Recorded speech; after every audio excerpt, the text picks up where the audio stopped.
Alana Cummings is a former corporate executive, now a professional coach and motivational speaker dedicated to empowering others to recognize their self-worth. After 13 plus years of thriving in corporate America, first in New York City's fast-paced fashion industry, then leading global client success teams in tech, she felt a deeper calling. Trading boardrooms for breakthroughs, she founded Superbloom Coaching to help others rewrite their stories, lean into their intuition, and step into the life they were actually meant for, because doing the inner work creates a greater outer world. Blending strategy with soul work, Alana guides her clients to choose authenticity over people-pleasing, break free from limiting beliefs, and create a fulfilling life of abundance and purpose. Alana, I could not be more excited to be talking to you right now. I'm so excited. Your energy, I just knew we connected off the bat. So thank you so much for having me. It's an honor, and I'm so excited to get into this. I don't know who's more excited here. So let's start with your journey, because it is once very similar to mine, as we were talking. And I think a lot of people are in the same boat that we were both in, knowing they're meant for so much more. Mm-hmm. And I know everyone was put on this earth to do something special and unique. And it's just a matter of finding it and taking a chance and betting on yourself. So talk about what that story looked like for you. Yeah. So taking it way back, the first kind of big thing that happened in my life, I grew up here in Rochester, great childhood. At 6 years old, though, I had a big traumatic event in my family. So my brother, Evan, is about 8 years older than me, and it was the day before Thanksgiving, 1996, and he decided he wanted to make a snow angel for me and my sister. And he wanted to make this snow angel so realistic that he didn't want to leave footprints in the snow. So he jumped off the back deck thinking that the snow would cushion his landing. And he suffered a spinal cord injury that day, and he is paralyzed from the shoulders down. Oh, my goodness. So that was a big moment in my life that has definitely shaped how I show up and how, resilience has played a big part in my life. Since then, pretty normal childhood after that, besides kind of jumping in and helping take care of my older brother. I'm the youngest of three. So I went off to college. I went to Buff State, and then I finished at the Fashion Institute of Technology. Nice. And I always wanted to be in fashion. So I was like, okay, I'll just study fashion, and then I'll get a job in fashion. I'll make a lot of money, and it'll be easy, right? So I figured out very quickly that I needed to get an internship in New York City. And I lived and worked in New York for 5 years for fashion designer Steve Madden, and was the men's shoe buyer. So that was a really fun job, but I was honestly, Cam, so broke, kind of toxic, fashion culture. And at that time, the whispers were starting to come up of you're meant for something more, and I think you're better suited off being home. So I moved home to Rochester, and definitely the right decision for me. When I moved home, I quickly got engaged, and within the same year, I got married and divorced within a year. Wow. So it was kind of the first time I paused and said to myself, I have to give myself permission to have self-love, because leaving a marriage that didn't even really last a year externally looks very embarrassing, honestly. Sure. And people are talking about it, and, I'm like, am I making the right decision?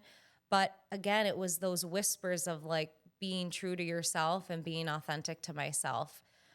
So I go through the divorce. It's now COVID, which was kind of nice because I could kind of lay low, honestly. And I was starting at a tech company, an HR tech company that I absolutely loved and I thrived in. And I worked my way up to manage a global team of client success managers. I had employees in the UK, Bulgaria, Australia, and the US. So I had my people, I had my crew. And I was feeling very successful outwardly, but inwardly, I was feeling very misaligned. And Were you working nonstop? yeah, I was working nonstop. I was feeling burnt out. I felt like I could never turn off work because there was something that was always to be done, which I'm sure you know the feeling. And I said, okay, let me see this through a little longer. And we acquired a bunch of companies. We ended up selling the company, which was good for me. I had some, shares within the company. So I said, this is my time to take one more leap. Let me try another tech company. And I went through about 7 interviews with this company. It was like a very tough interview process. I was like, am I 7 interviews? Yeah, I was like, is this the FBI that I'm interviewing for? Like, what is this job? Maybe should have been a red flag. But so I land this new tech job, which is, I'm bringing you up to date, about a year and a half ago. And I got into the role, and within 5 months, I was like, This ain't it. This ain't it. What did I do? And there was this moment, which I think we all have as entrepreneurs and anyone really. I was in the kitchen with my mom and my aunt, and I just said, guys, I don't know what I want to do, but it's not this. And I need to clear some space in my head and my body to just pause, because like most people, we go to school, we go to college, you better get a job, better get a promotion, right? And then I was looked at as crazy because I made a good money, right? And you're just going to quit and do what? Was that their reaction? Luckily, my family was very supportive, but some friends and other people were like, well, what are you going to do? Where are you applying? And I'm like, I don't know. I'm taking a pause. Yeah. I just kept using that word pause. And then people started to understand, like, wow, I've never paused in my life, you know? And I think now I would encourage a lot of people to take that pause. I think that's why a lot of people have that reaction, is because they feel inside of them, it's like, I wish, or I want to do that myself. And naturally, as human beings, we want the people around us to be the same as us, right? Yes. As soon as someone tries to go outside the norm, it's uncomfortable for the other people. Yes. And that actually brings me to a great point of this book. It's called The Third Door. And that was just a really good segue to it. And I don't want to mess it up. I was very curious about that. Yes, because you have walked the third door and I have walked the third door. So it's basically describes it like this. Everyone's life is like a nightclub. Think about this, okay? So everyone's life is like a nightclub, and most people are waiting in line at door number 1, okay? And door number 1 is where the line is around the block and everyone's hoping to get in. And this is the traditional jobs, right? The conventional path. It's crowded at this door number 1. And then there's a second door. And the second door is the VIP entrance, okay? Your last name is Kardashian, right? You have some privilege. You may have connections to get into this VIP door. The third door is the door I took. It's the door you took. It's the door he interviewed Lady Gaga, Maya Angelou, Bill Gates. They found the third way in. And this is the creative, risk-taking route, okay? It's where you run down the alley and you bang on the third door because you know that there's a way in. And the hardest part is not finding door number 3. The hardest part is leaving the line from door number 1. I love that. Right? Because like you said, leaving that line, everyone's like, well, why? Why isn't it good enough over here? Aren't we good enough for you? And it forces them to look inward and say, why didn't I search for door number 3? So I'm glad I took door number 3. And then when you enter door number 3, you find your people. Like, that's it. I believe your that. Tribe. Yes, totally. Why do you think most people are meant to go into door 3? Or do you think that some portion of the population is just okay with door 1 or door 2? Or do you think that everyone has it inside of them to find their door three? Oh, that's a great question. I do think everyone has it inside of them to find door three, but I do not think that everyone in this lifetime will even touch that or find that whisper or listen to it. And why not? I think we're all on different, listen, I believe in multiple lifetimes, and I think that, you know, I've maybe lived a few more than some other people at this point, and they're good with door one. I have a lot of friends and family that they love their traditional jobs and they want the safety and security of a paycheck. And hey, that was me for, 13 years. Yeah.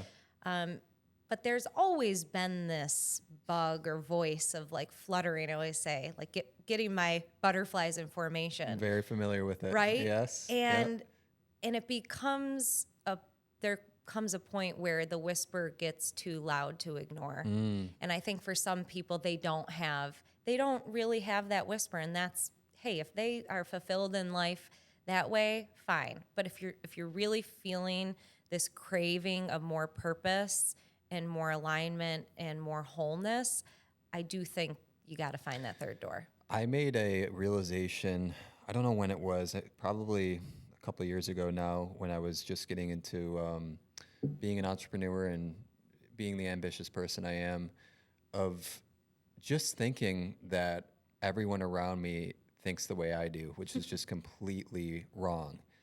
And I have friends in my life who are extremely happy making $40,000 a year at a stable job. They go to work and then they check out and they're done. And to me, that's hell. Yeah. But to them, that's their life and they love it. And I think to a greater point, this is the discussion that I feel like can make the world a better place, because when we all understand that, yes, we all have two eyes and we look through them, we don't see the world the same way. Yeah. And that's okay. And I think the more that we can just take a pause and think about, I wonder how they actually see things and why they think and act the way they do, instead of just automatically thinking that your line of thought is the right way. I couldn't agree with that more. And I'm still learning that and being patient with people who maybe I see their potential, right? Right, exactly. You see their I look potential. at someone, I'm like, you could do I'm all like, this. what are you doing wasting your time with that? Yeah. Like, you are so much better than that. Come with me. But again, it might not be their season right now. It may not be their lifetime right now. And I think, a lot of people come to me for career coaching, mindset coaching, and a lot of it is maybe they are not ready to leave the career and they don't have to do what you and I did.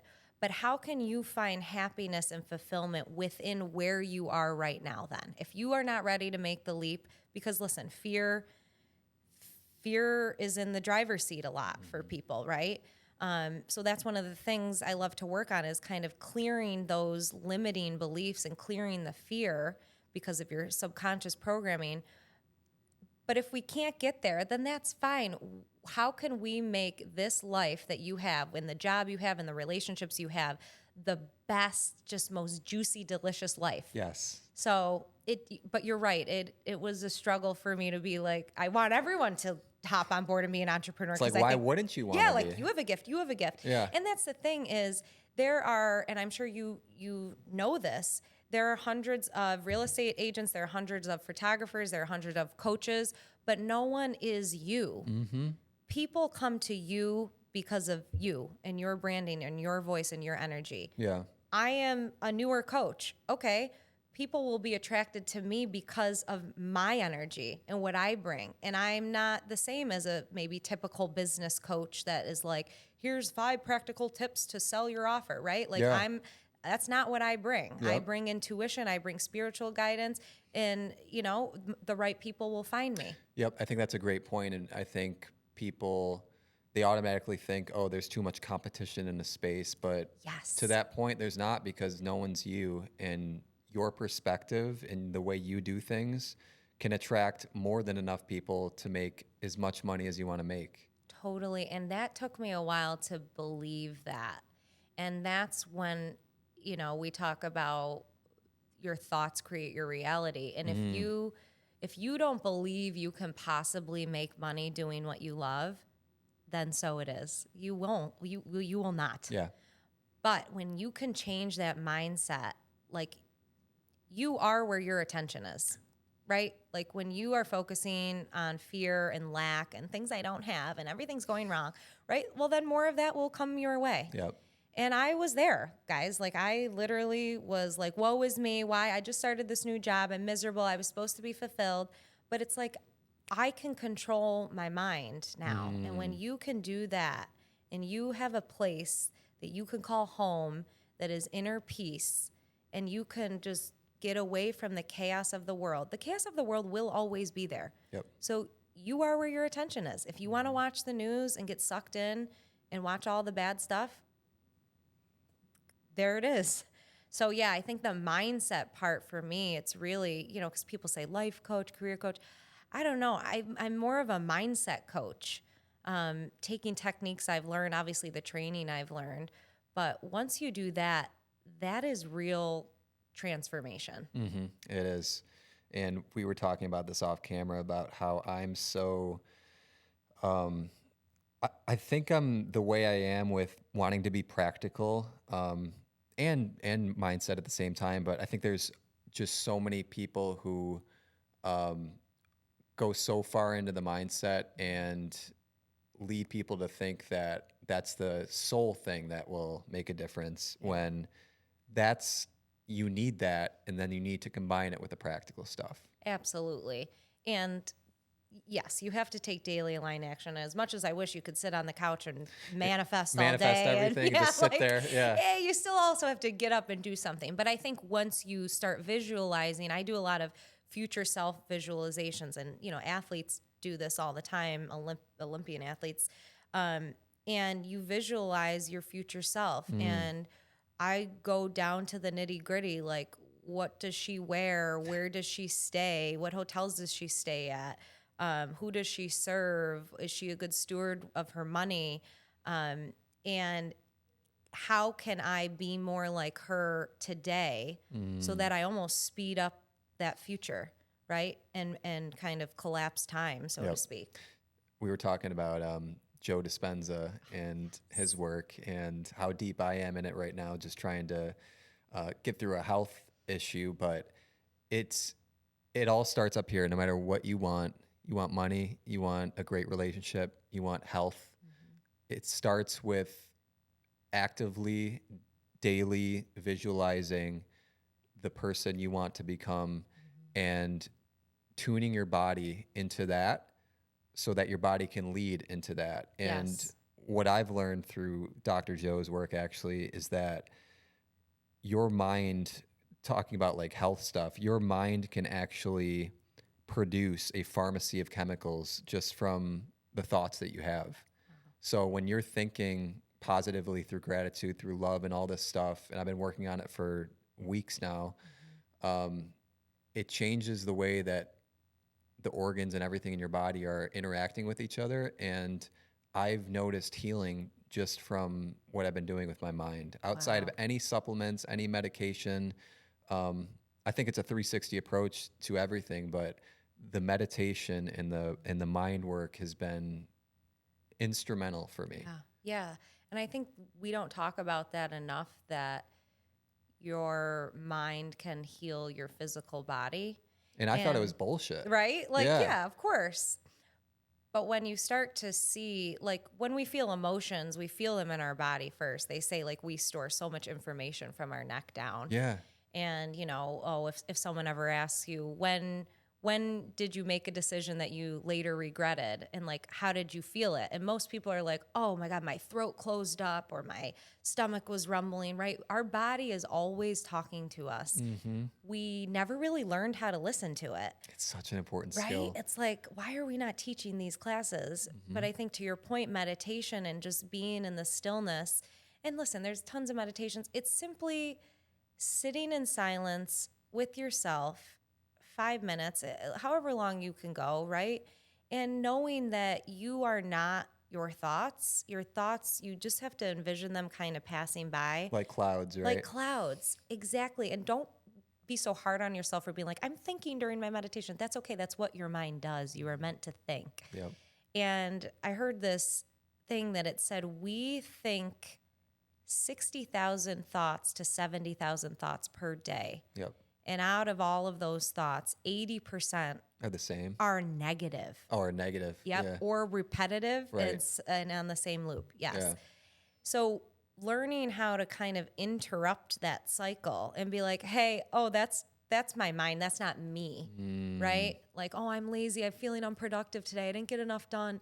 Okay, interrupt that and replace it with gratitude is the best one. Yep. Or just a positive self-thought, like something that you would tell a friend. Like, you're doing a great job. Oh my God, give yourself some grace.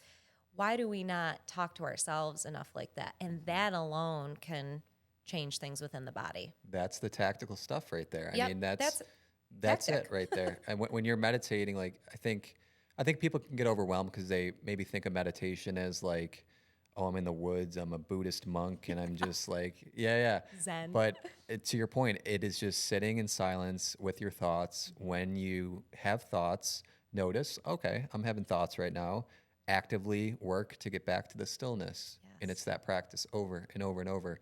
And then when you take it into real life and you're in traffic and someone cuts you off, instead of reacting, Yes. you go right to wherever you meditate. You bring your body into that mind, and you're like, oh, this is what I practice for. Let me let that thought go. Yes. And let me think something else. It's such a great tactic, especially before. I wish I used it more before like big meetings. Yeah. In my corporate world. But now, even before like a big talk or even something like this, where you're it's unknown. I don't know Sure. exactly what we're going to get into. And it's like, can I meet with myself and God or whatever higher power you believe in and just be for a moment. We are human beings. We are meant to be. We are constantly doing. But how do I want to be? And how would my future self be? Right? Like, what energy does she exude? And how can I bring that into every interaction today? Yeah. I love that you just said that, because the person I am talking to you, Alana, right now in episode 64 is radically different than episode 1, where I came into this room as the host of this podcast thinking with a full sheet of notes, thinking like, I got to control everything that happens in this conversation and make sure this happens. And now, like, I did not prepare for you, Alana, but I love it. You actually did all the preparations for me. So I just come into conversations now and I just let it be. Trust where it goes, and trust that the person that I'm talking to is going to. There's two people in a conversation. I used to think like I gotta hold all of the, but there's two people talking. Yes, and I love that you said that, because we are all the expert of our own lives, right? Cam knows what's best for Cam. I know what's best for me. As much as we seek external opinions, and I got to run it by my mom, and I got to run it by my friend, and I'm going to ask for advice, right? Like, you have the answers within you, and you are the expert of your own life. As a coach, I always say I am a vehicle to help you hear yourself more clearly. Oh, I love that. Right? Because it's like people will come and say, oh, I don't like my job, and what should I do? And I'm like, I don't know what you should do. Let's talk about what you like. Let's talk about any nudges from the universe or God that have come up in your life. But only you know the answers, and we have to work on getting quiet enough to listen. And whenever I am struggling with making a decision, or, I've been presented business opportunities, I have to really listen for I always say like the uh-huh or uh-uh. And once you get quiet enough and in tune with yourself, like really know who you are, you're going to hear those like, yeah, it might sound good on paper, but my body's saying uh-uh. So then I say no thank you to the opportunity. And how long did it take you to cultivate and develop that? I'd say about a year. A year of like intentionally focusing on it. Intentionally like listening to what's going on, not just in my mind, but in my body. Yeah. I would say it takes a little time. But then once you have it, It's a skill you take you're for like, life. Yeah. you're like guarded. You're like good. Yeah, I always say it's like unshakable authenticity. I love now it. I can't really help being anyone And but I could myself. feel that energy. And that's why we were talking about, you had your first speaking event and over 100 people showed up, and I'm sure you knocked it out of the park. Thank you. Yeah, I had to trust the universe on that one, because I'm like, what if no one comes? What if no one shows up? But again, you have to do the daily align action with the good mindset techniques to be able to actually have success come out of it. Let's talk about public speaking for a sec. Ooh, yeah. Because it's something I'm always trying to get better at, and I think you've learned some things yourself. So, what are your top couple tips that you can give someone who, say, is very nervous talking in front of a large group of people? I think there's a stat out there that like most people fear public speaking more than they fear death. Yes. Which is just wild. Which is wild. So, but I believe it. Yeah. Yeah. And I was there too, and I've kind of gotten down the spectrum of being less scared because you do it a couple times and you realize it's not a big deal. But what would you tell that person who's maybe struggling with that and wants to improve their public speaking? Yeah, that's a great question. First and foremost, the audience on the other side wants you to do a good job. Yes, they right? do. Because we've all been in the audience, and I'm like, if you're looking at a nervous speaker, you're like, oh, I wish feel their bad heart for would them. stop racing. I wish they would stop sweating. Like, they want you to do a great job, right? They're committed to you winning. So that's first and foremost. Definitely some breathing techniques. I do the four box breathing method. Inhale for 4, hold for 4, exhale for 4, hold for 4. It calms your parasympathetic nervous system pretty quickly. So those are a couple tactical things, just knowing and doing. Yep. And back to authenticity. If you are talking about a topic that you really believe in, that you probably hopefully have experience in, you're credible in, or just really deeply are passionate about and believe in, you will come across. So yes, as much as you have to prepare, and I'm a big prep planner, type out my notes, rehearse. We were talking about this before we got on. Yes, have that, and be willing to scrap it. Go off course. If the room is not resonating. We talk a lot about resonance and dissonance in coaching, whether your client is like leaning in and like, yeah, oh my, okay, that fits. Or if they're like, yeah, I don't, dissonance. They're not really in it. You need to read the room. And I feel that I have a gift, and I've had a gift at a young age, maybe since my brother's accident. Maybe this has helped. This is just kind of clicking. That you got to be able to read the room and meet people where they are.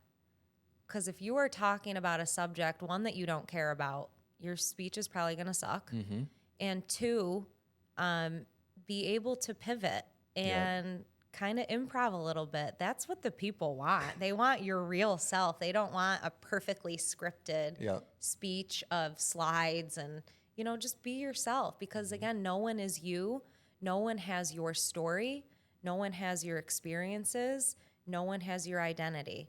So once you are firmed up on who you are, I really believe the public speaking can start to come a little more naturally. But that is not to say that I don't get nervous that we're also human. I don't think there's ever a point, at least that I'll get to, where I'm not at least feeling something before I get in front of a lot of people, because I think if you feel nothing, then that's kind of a red flag. Yeah, you're like a sociopath. Yeah, you're like a narcissist. Yeah. So good news is if you get nervous, you're not. Like to keep the ratio. I'm like, I can be nervous, but I have to at least be 51% excited. I can be 49% nervous. I love that. There's a quote that says, fear is your soul's GPS.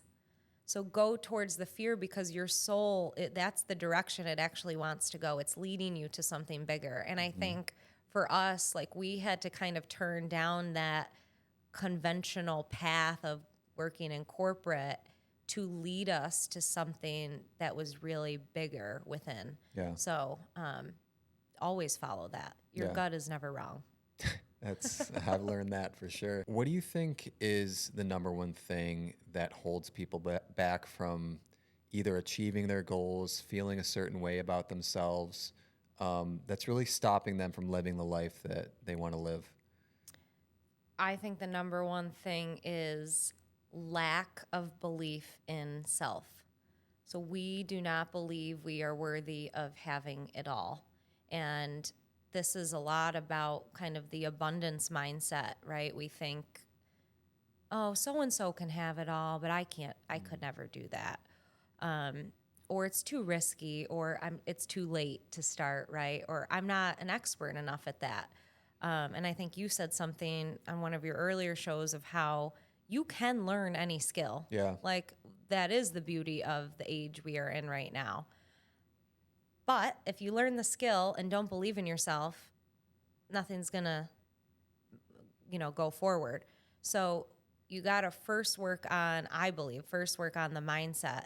And you also get to say, there's a lot of people out there, and this might be I don't know what the word is. Controversial? Controversial, yeah. I was going to say contradictory. Controversial. I don't believe you have to completely bust your ass and work 80 hours a week and to make a lot of money and to have a happy, fulfilling life. Okay?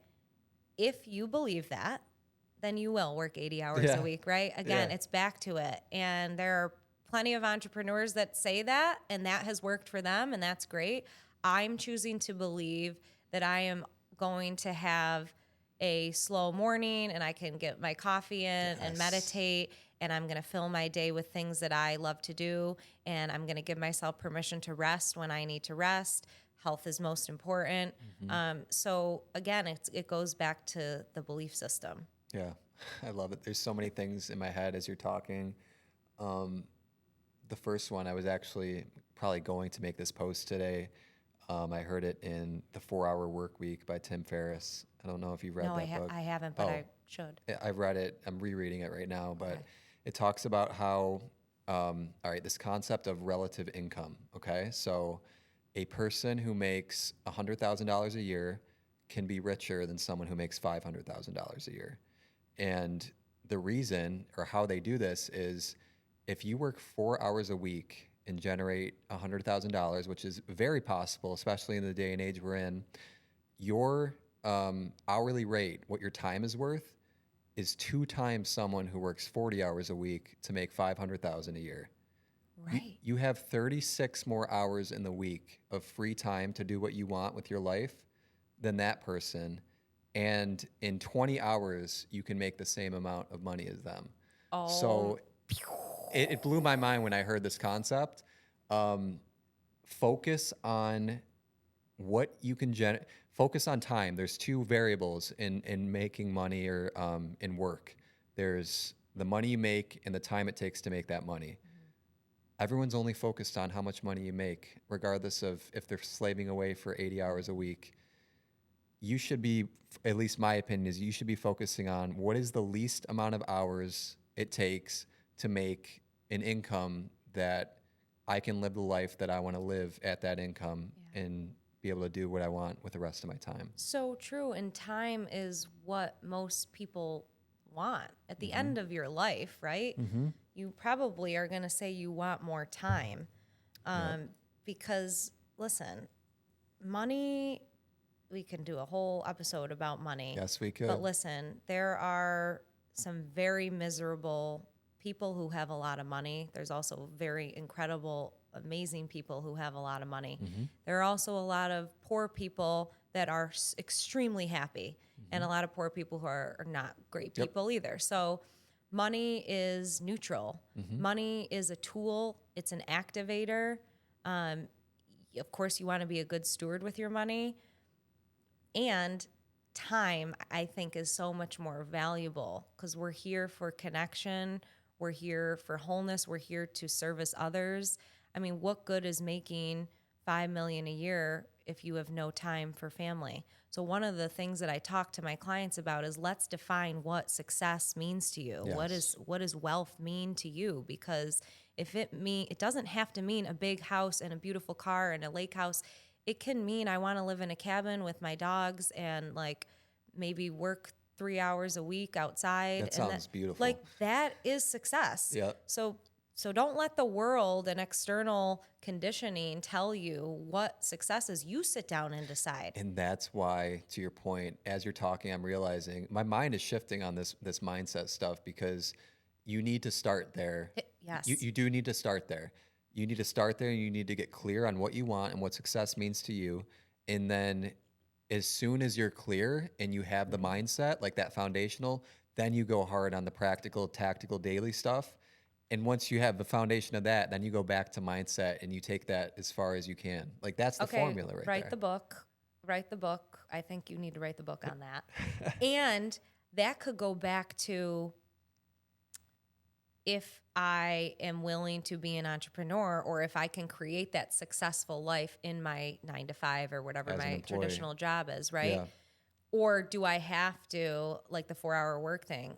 Maybe I cannot possibly do that as a nurse or a teacher, right? So I do want to dive into being an interior designer or something like that. Yep. So I think that's a great yes, start with what do you want? Mm-hmm.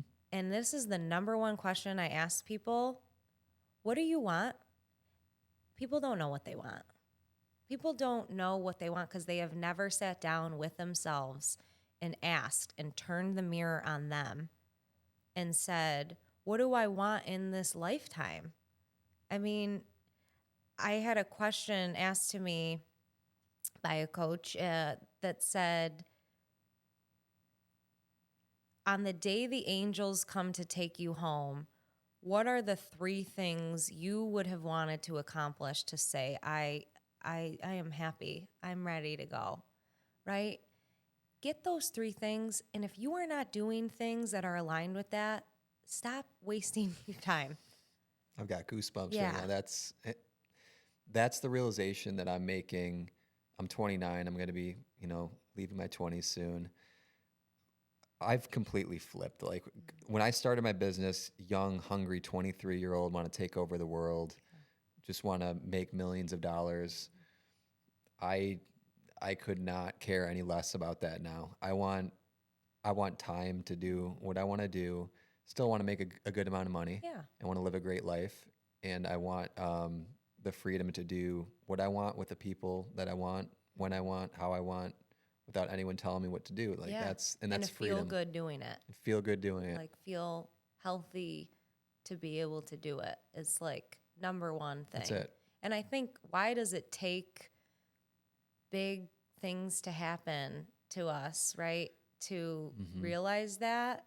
And sometimes, it doesn't for people, but yeah, I think when I was in the kitchen with my mom, she had just gotten diagnosed with breast cancer and we were about to get ready for her double mastectomy. And that's when I was like, I really think I need to quit my job.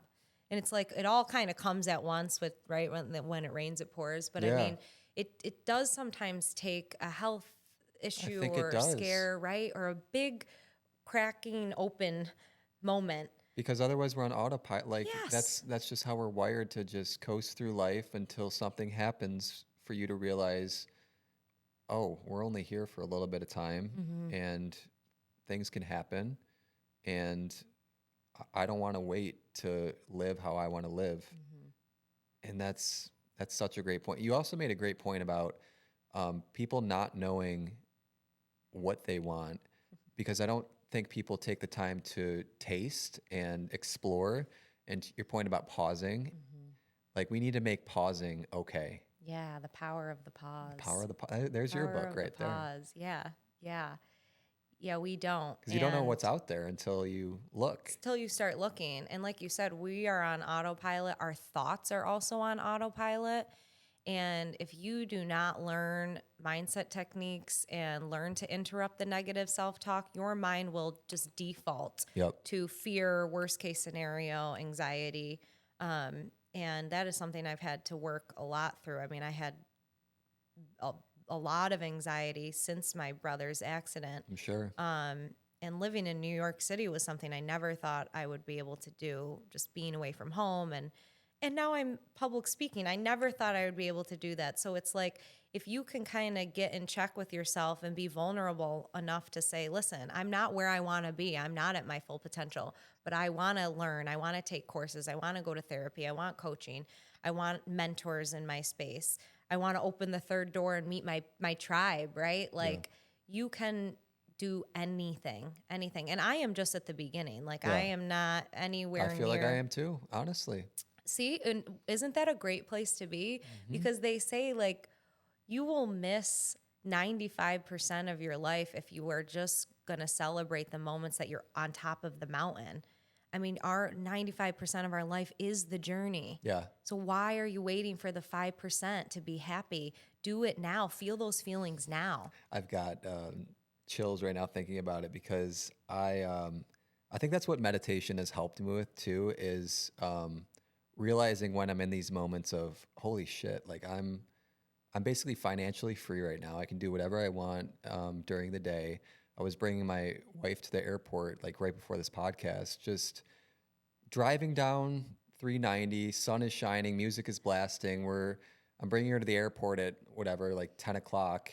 And I'm like, 5 years ago, I was in a cubicle and I couldn't do this. I couldn't just leave whenever I wanted. And it's those moments of like, those are the moments, like these are the good days right now. Yeah. Oh my God, it's liberating. It's liberating. Isn't it? Yeah. It is the freedom. For me, success too is that freedom. Mm-hmm. Success is rest. Success is bringing your wife to the airport when you need to. Yep. Right? Those little moments. And it's also like I had a moment a couple weeks ago with my boyfriend. I was crying in the kitchen like, you know, who do I think I am to do this? Did I make the right decision? You know, should I just go back? You know, and you're going to have those. And I think just being aware and kind of looking at like third view, bird's eye view. Third person. Third person? Yeah. Looking at it as like you're the third person into your life and saying, you know what? It's all going to come, the good, the bad. But if I can have that grounded, centered space within myself, I can always go home to that. Yes. Always. That is always available. And that is available to every one of us. Mm-hmm. So when I get a little, you know, people poo-pooing some of this stuff, listen, I always say, like, it's there for you if you want it. I don't know why you wouldn't, because it does make your life better. You're going to have more abundance, more success, more connections. Once you taste it, right? So if you want to poo-poo it, fine, but more for the rest of us. Yeah, more for the rest of us. I love that you made that point though, because we're all human, and like life is actually going back to you said something about something being neutral. Like life is. It's not good. It's not bad. Life is. Yeah. And in order to be this, it has to be the average of this. Yes. So like you're gonna naturally have the bad days. And I think expecting that and not allowing it to maybe ruin your whole day. You can have a bad hour. Yeah. Don't let it mess up 24 of them. Right. You get to set the tone. Yep. And if you have a rude, you know, coworker or customer or something, you know, I used to let that ruin my whole day. What a waste. Right? And what a waste of my time. Yeah. Right? So you get to set the standard and say, thank you, but I'm good. I know I'm good. I'm sorry you're feeling that way, but I'm going to send you love and light, and I hope, you know, that picks up. There's a frequency scale that I wanted to talk about in terms of everything being energy. So it's kind of like the level of, like the highest level would be consciousness. It's another Joe Dispenza thing. Yeah. 'Cause he talks a lot about. Yeah, there's another guy, David Hawkins, emotional frequency chart, and it's talking about, and Joe talks about it a lot as well. Like I know him, Joe. Dr. Joe Dispenza. My buddy Joe. Hey, soon I'll know him. Yeah, exactly. Yep. But the highest spiritual like level is enlightenment, and then up there is like peace, joy, love. So we're all vibrating at a frequency. So when you were in the car driving with your wife, you probably just felt pure joy, like ease, right? Peace, calmness. And then on the bottom of the levels of frequency are things like shame or guilt Anxiety. or grief. Yes, anxiety, anger, right? So again, getting to know yourself and your body and your health.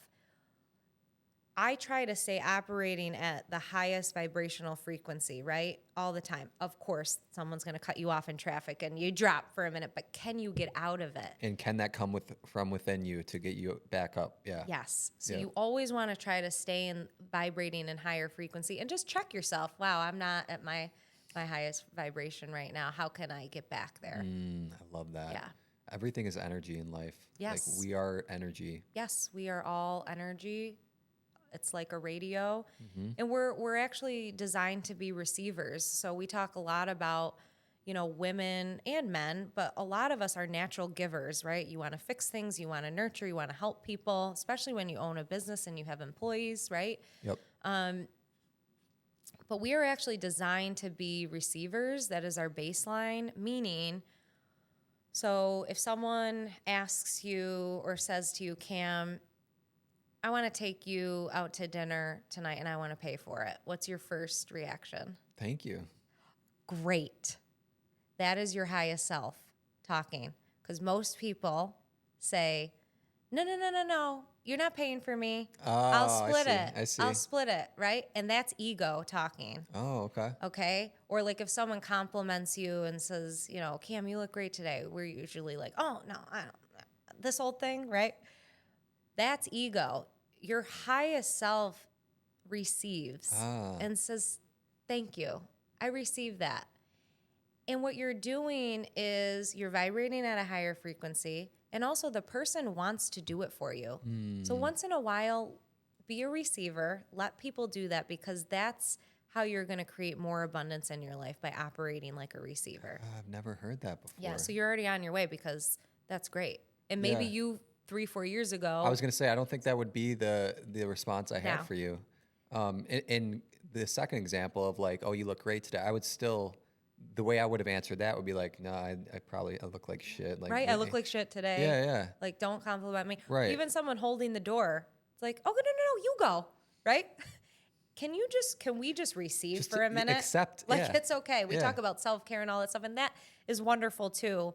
But how can you be more of a receiver and say yes to yourself? Because we do a lot of committing to things that maybe we don't want to go to. Yes. And where in your life are you saying yes to others, but no to yourself? And then you're resenting, why did I freaking say yes to that? I knew I didn't want to go, and now I got to go. Yeah. Now I'm pissed. So sit with yourself. You don't have to commit to things right away, which was a big change for me, because I was always a yes, I'll show up. And that can come at the expense of yourself and your health. Totally. It's like that. You got to keep your cup full before being able to pour into other people, right? Totally. That analogy, I love that one. Yeah. Because when you're empty, like, and I've been there so many times, especially having to care for and lead a team and run a business. It's like people constantly need stuff from you, and like you have to accept that, but you also have to realize, like, in order to stay sane, you need to make sure that you are doing things for your mental, for your physical, and keeping yourself healthy to be able to show up for other people. So true. Or you'll be depleted, and then it's no good for anyone. Yep. Ask for help. Let's talk quick about people maybe in the same position that we were in, who maybe they have done the mindset work, or maybe they've started and they've realized, like, okay, I'm going to make a change. I'm going to make the jump. I'm going to do something different with my life. What tips do you have for that person in the transition from maybe becoming an entrepreneur, from an employee? Like, what do they have to have prepared? Do they have to be prepared? How should they approach it? Like, how did you approach it? For me, I quit my corporate job. I didn't know what I wanted to do. I didn't have anything lined up, but I had been working with a coach, and I knew that I liked what she was doing on the other side. So I texted her and I said, where did you learn where did you get certified? What does that look like? She sent me the name, and I said, I'm going to sign up for my first course. So I think the first thing is, once you have that sort of momentum of interest of I kind of do want to take this leap, take a course on it. Find the education. Find the education, right? Because Yep. you got to be credible in what you're doing. So that's the practical piece. And by the way, you can find loads of free information to start with. Loads of free information thanks to AI and everything out there. Yep. And then don't be scared to invest in yourself, okay? If you need to put it on a credit card, I'm sorry, that might not be good advice for some people, but if you truly believe it, invest in yourself, because you have to pay some money to make some money. You do, because then skin's in the game, and Yes. now you gotta make the most of it. Yes. And I felt very drawn and aligned to this course that I was taking. And I said, let me take the first one. There were 8 that I had to do, but I said, let me pay for the first one. It was on a Friday, Saturday, Sunday from 9 to 5. Wow. And it was in person? it was online. Okay. It was a global school. Got it. And I loved it. And I knew at the end of Sunday night, this is what I wanted to do.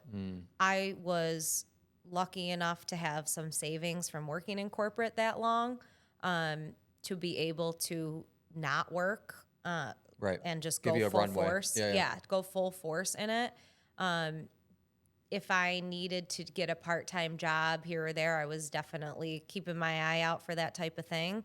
But it ended up going where once I was getting the courses done, they had us get clients while we're still in training. Oh, that's huge. So that was a good stepping out of your comfort zone, not being worried about being embarrassed. That's when I started to get on social media. And listen, I had to get over the cringe of seeing my own face, right? We all do. Right? Yep. But they say, I rather be cringe in someone else's mind than caged in my own. Oh, I love that. Yeah. So let me just do this. And by the way, the cringe is gone now, isn't it? It's so gone. I don't even care. After I'm a couple cool videos, with me. it's like, yeah. Yeah, yes. But you do have to get over that cringe. You have to put yourself out there, and don't be afraid to ask. People want to help you. People know people that need what you are offering. Yep. Period. So for me, you get your first client, and then they tell someone, and then you get your third and fourth and fifth. And, referrals that's why I love Rochester too, because it's such a small, big city. So for me, it's about the learning. It's about investing in yourself, and doing the mindset work woven into all of this is really how you can jump in and get started. And just focus on your first client. First That's client. what I want to, That's it. get one client. If you can get one person to give you money, you can get 100 people to give you money. Yes, and you can start low and start free and start free. Start free. And don't be ashamed to do that.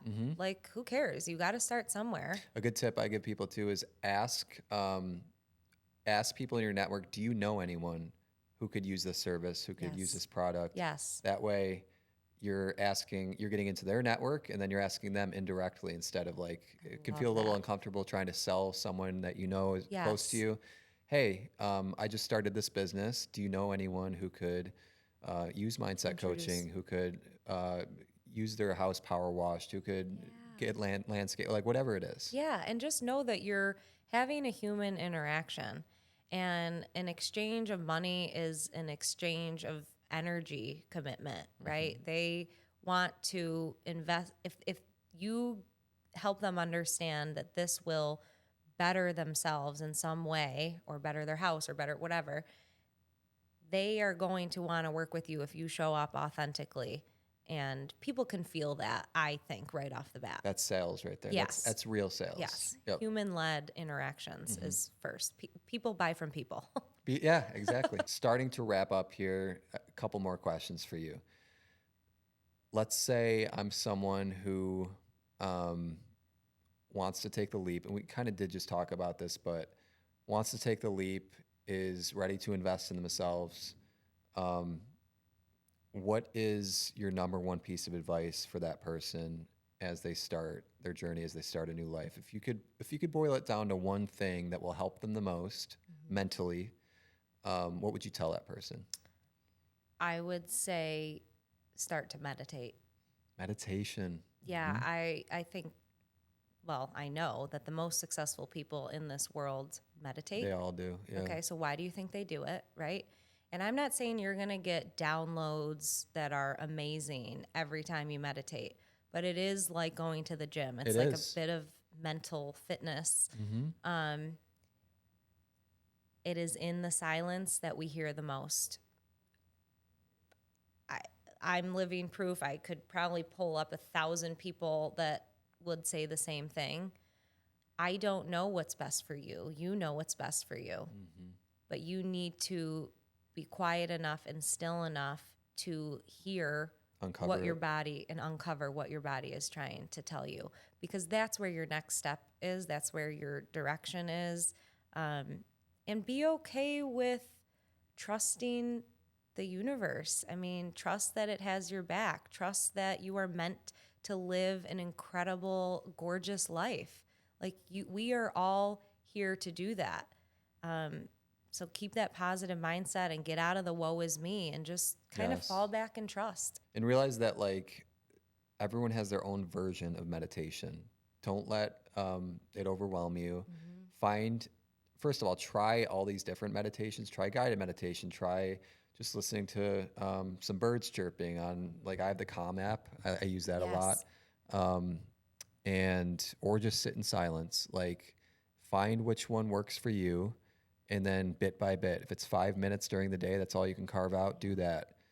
Try to work your way up to more and more time. And because the more that you do it and the longer that you do it for, it's just like the gym and lifting weights, the stronger you'll get mentally. And I'm sure you've seen that, and I've seen it myself. Totally. And your amygdala, which is the part of your brain that is, I'm pretty sure, fight or flight, Yeah, that sounds and anxiety, right. Yep. right? Like, and stress will slowly start to shrink, and it is proven. So I think if you're someone who needs to do the neuroscience behind why it works, go ahead and do that, because there is proof that you will calm yourself. There and is. Think better and think more wisely. So if it's going to make you have a more successful relationship or marriage or business, again, why wouldn't you want to do it?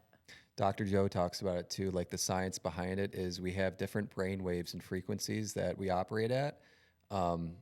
So we start with like beta brain waves, which is when you're, right now would be a good example, more of a calm beta wave. We're in a conversation, but it's good energy. If you were, say, in a stressful situation or something, that'd be high beta waves. The objective of meditation is to get to alpha waves, which is the next wave down, which is the calm, restorative state in which your mind is healing, your body's healing. Underneath alpha, I think there's gamma, either gamma or delta, which are like the two ones when you're in deep meditation, where like your body is asleep, but your mind is still awake. Like that's what pro meditators can get to. And people who have been doing it for years, and like there's levels to it is what I'm trying to get at, but it's all about changing how your brain waves are moving, and that's where the benefit comes from. Yeah. It's the science behind it. That is so true. And like when you're about to fall asleep, it's Yeah. like that moment Yes. right before you're about to fall asleep. So I always try to do some visualizations as I'm kind of heading to bed, because that's when you're in that deep. It's when your subconscious will create that reality the for life you. for you. I love it. We could talk about this all day long. I know. Alana, this has been absolutely amazing. Thank you for being here. What are your goals for the future? Where are you headed? You were telling me a little bit about what your vision is, but tell the people what's next for you. Yeah, the plan is to be a motivational speaker around the world. And I just feel like I have this voice, and I want to share my voice so that other people can speak up in their own worlds, in their own community. So that's the plan. But for now, definitely still doing one-on-one coaching with people. Yes, plug that. Yeah, career, mindset, life. It all is woven in, honestly. So it's a minimum 3-month package with me that just that's the kind of the sweet spot for consistency Absolutely. and accountability. Yep. So you can find me on Instagram at Superbloom Coaching, superbloom.coaching. And my website is superbloom-coach.com. So sign up and get a free call on with me so we can connect and pick apart your focus areas, and hopefully I get to meet you and support you. You wanted to end with a quote, so quote away. Yes, I kind of felt like this is wrapping it all up, and I was messing with it this morning. All right. The most powerful guidance you'll ever get isn't from a book, a podcast, or a quote. It's from you. That quiet whisper or inner nudge in your chest, that gut instinct that you may keep brushing off, but your body is talking to you. And yet we scroll and we search, hoping someone else will say the thing that unlocks it all, hoping they'll give us their opinion and tell us what to do. Like the clarity we crave lives in someone else's words, but it doesn't. It never did. The truth was never meant to be outsourced externally. Your soul doesn't even understand that. You don't need another voice in your ear. You need your own voice. So come back to stillness, to presence, to that deep place within that already knows. If you want to know that next step you've been looking for, it's been sitting there inside you the whole time. Come on home. Come on home as the train Come on goes home. by. Oh Alana, Love it. thank you so much. Guys, I hope you found this one valuable. Reach out to Alana if you're interested in any sort of coaching. One last plug for the podcast. If you want to support the show, we are selling the Real Power hats. 100% of the donations go towards our family's foundation, the Tyler Putnam Foundation. Alana has her hat as well. And it would mean a lot if you went and picked up one of those. So the link will be in the description of the YouTube video or in the show notes in the podcast version. And other than that, I hope you guys have a wonderful day. Work on your mind, because everything else in your life will follow and get better as a result. We're going to have Alana back on for sure. In fact, it'll probably be multiple times we'll be back on the podcast, but because we're best friends now. Besties. That is all I got, guys. Take care.